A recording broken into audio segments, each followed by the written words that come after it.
नमस्कार साथियों, गाँव की यूट्यूब पाठशाला पर मैं आपका मनमोहन बहुत-बहुत स्वागत करता हूँ। आज एक महत्वपूर्ण विषय पर हम इस वीडियो के माध्यम से चर्चा करेंगे। साथियों, आप सबको पता होगा कि इस समय हमारा मानसून सत्र का आगाज़ हो गया है। जैसा कि आप सबको पता है कि पार्लियामेंट के 3 सेशन होते हैं। मानसून सत्र जिसमें से महत्वपूर्ण सेशन होता है और मानसून सत्र 22 जुलाई से आज के दिन से ही आगाज़ हुआ है और पहले ही दिन एक महत्वपूर्ण टॉपिक उभर के आया है, वो है विशेष राज्य श्रेणी दर्जा का। दोस्तों, मैं बता देना चाह रहा हूँ कि इस बार जो मोदी 3.0 यानी कि मोदी गवर्नमेंट जो तीसरी बार बनी है, वो गठबंधन की सरकार बनी और जिसको हम एनडीए गठबंधन बोलते हैं। और ऐसे में जो उनकी जो कलीग पार्टी हैं या जो गठबंधन की पार्टियाँ हैं, जेडीयू और जेडीयू के एक सांसद पार्लियामेंट मेंबर ने संसद में विशेष राज्य और विशेष पैकेज का एक इश्यू उठाया है।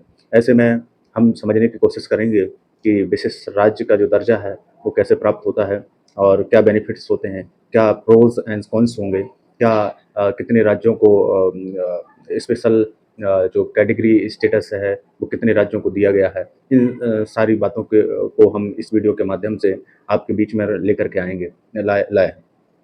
साथियों, मैं बता देना चाहता हूँ कि स्पेशल जो स्टेटस कैटेगरी का जो मुद्दा है, जो समय-समय पर उठता रहा है और जो रीजनल गवर्नमेंट रही हैं या रीजनल पार्टियाँ रही हैं, वो समय-समय पर सेंट्रल गवर्नमेंट से डिमांड करती रही हैं। तो सबसे पहले यही बताना चाहता हूँ कि जो स्टेटस जो देता है, वो सेंट्रल गवर्नमेंट देती है और स्टेटस जो स्पेशल स्टेट कैटेगरी का जो दर्जा रहता है, वो एक प्रकार से आर्थिक स्टेटस उसको मिल जाता है। आर्थिक स्टेटस इस मायने में होता है कि केंद्र सरकार द्वारा कुछ अलग से अनुदान दिया जाता है, कुछ अलग से राशि प्रदान की जाती है और फिर उसके साथ ही जो टैक्सेस रहते हैं सेंट्रल गवर्नमेंट के, चाहे कॉर्पोरेट टैक्स हो, इनकम टैक्स हो, उनमें कुछ जो संबंधित स्पेशल स्टेटस कैटेगरी वाला राज्य रहता है, उनको कुछ रियायतें दी जाती हैं। कुल मिला के संक्षिप्त रूप में या निष्कर्ष रूप में कहें कि स्पेशल कैटेगरी का जो स्टेटस है, वो आर्थिक संबंध ज़्यादा रखता है और एक प्रकार का आर्थिक दर्जा प्राप्त होता है, जिससे कि जो जिस भी राज्य को दर्जा प्राप्त होता है, उन्हें को अतिरिक्त आर्थिक रियायतें दी जाती हैं। अलग से कुछ जैसे कि जो अनुदान का पैसा जो अनुदान की जो राशि राज्यों को दी जाती है, उसमें कुछ अनुदान के रूप में रहती है, कुछ राज्यों को एज़ ऋण के रूप में दिया जाता है सेंट्रल गवर्नमेंट के द्वारा और वो फिर जो लोन के रूप में जो राशि दी जाती है, वो उसको उस राज्य को लौटाना पड़ती है। पर यहाँ पर ऐसा रहता है कि लगभग 90% तक राशि अनुदान के रूप में दी जाती है और 10% लोन के रूप में दी जाती है। इस प्रकार के कुछ डिस्काउंट या रियायतें संबंधित राज्य को दी जाती हैं।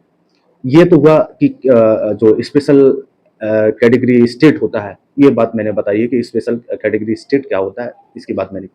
अब स्पेशल जो कैटेगरी स्टेट है, उसके लिए कोई कॉन्स्टिट्यूशनल प्रोविज़न है? तो नहीं है। कहीं भी इसके लिए संविधान में प्रोविज़न नहीं किया, कोई स्पेशल कानून है? तो दोस्तों, मैं बता देना चाहता हूँ, कोई भी स्पेशल कानून नहीं है। हाँ, किसने रिकमेंडेशन की? तो रिकमेंडेशन जब 5वां वित्त आयोग यानी कि सेंट्रल गवर्नमेंट का 5वां वित्त आयोग 1969 में गठित हुआ, उस आयोग ने जो सिफारिश की थी, यानी कि 5वें वित्त आयोग ने स्पेशल कैटेगरी स्टेटस के लिए स्टेट के लिए सिफारिश की थी। उसी के बाद से फिर ये जो स्पेशल कैटेगरी स्टेट की शुरुआत हुई और सने-सने बहुत सारे राज्यों को इस प्रकार के दर्जे मिले। लगभग 11 राज्य ऐसे हैं जिनको वर्तमान में स्पेशल कैटेगरी स्टेट का दर्जा प्राप्त है, जिनमें से पूर्वोत्तर राज्य और जैसे कि नागालैंड, सिक्किम, अरुणाचल प्रदेश और उत्तराखंड, हिमाचल प्रदेश और तेलंगाना, ऐसे 11 राज्य शामिल हैं जिनमें कि जिनको स्पेशल कैटेगरी का राज्य प्राप्त है।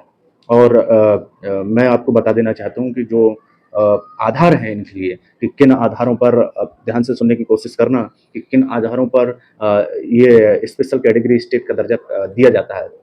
ऐसे राज्य जो दुर्गम हो, जिनका एरिया पहाड़ी इलाका वाला हो या जिनका जो ज़्यादा पिछड़े हों, जहाँ पर डेंसिटी बहुत कम हो और जिनका फाइनेंशियल कंडीशन ठीक-ठाक ना हो या जहाँ पर जनजातीय जो जनसंख्या है वो अधिक है। ऐसे 4-5 मानक हैं जिनको आधार बनाते हुए स्पेशल कैटेगरी स्टेटस दिया जाता है और ये आधारों की चर्चा हुई।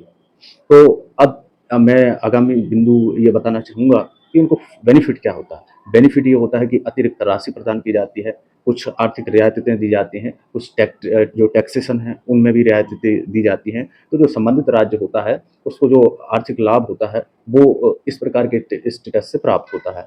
ये महत्वपूर्ण चर्चाएँ मैंने इस वीडियो के माध्यम से रखी। साथ ही मैं बता देना चाहता हूँ कि 14वां जो वित्त आयोग था, उसने जो इस स्पेशल कैटेगरी स्टेटस के बारे में पूर्णतः मना कर दिया था और 2014 के बाद किसी भी राज्य को मतलब स्टेटस नहीं दिया गया। अभी वर्तमान में जो जैसे कि बिहार है, उड़ीसा है, तेलंगाना है, इन राज्यों की सरकारों ने स्पेशल स्टेटस के लिए माँग की है, चूँकि एक बड़ा पॉलिटिकल इश्यू भी है, चूँकि लोग बाग अपने अनुसार माँग करते हैं, पर ये डिपेंड राज्य सरकार पर डिपेंड करता है। और एक और बिंदु मैं बता देना चाहता हूँ कि ये जो स्पेशल कैटेगरी स्टेटस है ना, वो गडगिल फॉर्मूला या गडगिल समिति के सिफारिशों के आधार पर भी मतलब दिया जाता रहा है स्पेशल राज्य का दर्जा। तो ये प्रमुख बिंदु विशेष राज्य दर्जे को लेकर के थे और आगामी समय में हम इस प्रकार के मुद्दे आपके बीच में लेकर के आते रहेंगे और इसी के साथ मैं आपसे आग्रह करूँगा कि वीडियो को share and like and subscribe करें ताकि हमको भी एक प्रकार से प्रोत्साहन मिलता रहे। जय हिंद।